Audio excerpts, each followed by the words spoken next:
Opinions and stories around the game we love, told by your favorite storytellers. Stay up to date with all things cricket. Subscribe to Cricbuzz's YouTube channel and press that bell icon now. Given, Zaheer, that you mentioned the start they'd need from a Quinton de Kock and a Reza Hendricks, what will work against them is that England's number one asset in this tournament, along with, of course, the likes of Jos Buttler, is taking wickets in the power play. That's what they've done consistently, and South Africa will have to buck that trend if they are to try and put maybe 170, 180 on the board, because 70 pretty much has to be that victory margin.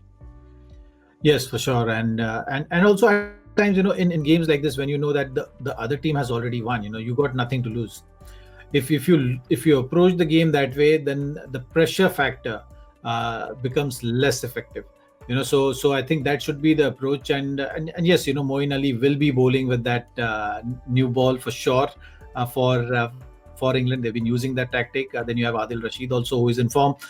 So England, there is no doubt, without Ben Stokes and Jofra have been so good in this tournament, not been challenged so far. That also shows that what kind of strength England has and what kind of processes and protocols they've set now the years in white ball cricket, which has given them an opportunity to create a brand of cricket, which the other teams also going to definitely look at it as a case study for sure, because their consistency in tournaments like all the ICC tournaments has been phenomenal.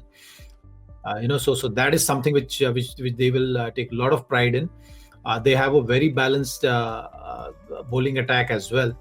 Mark Wood coming back in, I think it was a very, very well thought through World Cup for them. He was not fully fit. They've rested him enough. Now they know that it's just the last game before we get into the knockout stage. So it's important that he gets a game time.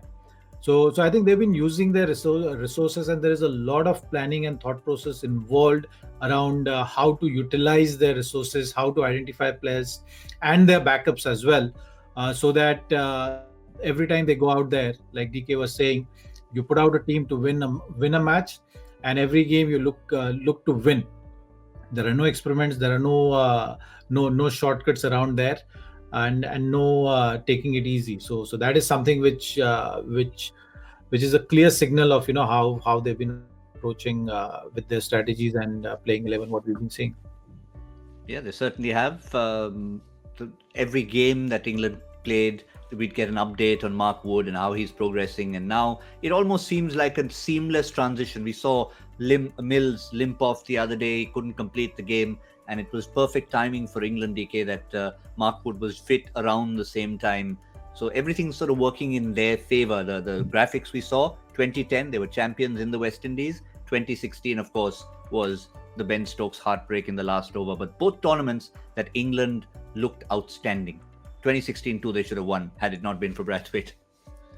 Oh, we see the stats of 2016. Obviously, they played a very strong tournament. They played a better tournament than West Indies. West Indies were just good at the back end, with the dew helping them a little bit, and a certain Carlos Brathwaite coming and playing an absolute blinder on the last over.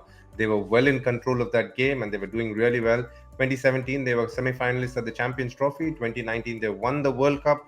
So every multi-nation tournament, they are there. They're saying, they put their hand up and say, we're here to play a certain brand of cricket, and that is to win every match that we play. And they played some really good white ball cricket. And hence, you see, in my books at least, I feel before they used to be for IPL at least, for a lot of players from Australia. But nowadays, you see a lot of players from England come in and do really well.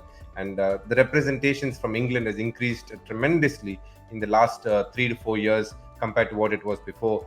Goes to show the strength of their white ball cricket and why they have improved so much. And that also credit to Andrew Strauss and Eoin Morgan at that stage to take the decision to allow the players to go and compete in an IPL, which has obviously helped their cricket and helped the health of their white ball cricket, which is there for everyone to see. And they seem to be dominating it in every World Cup in the last 3 years.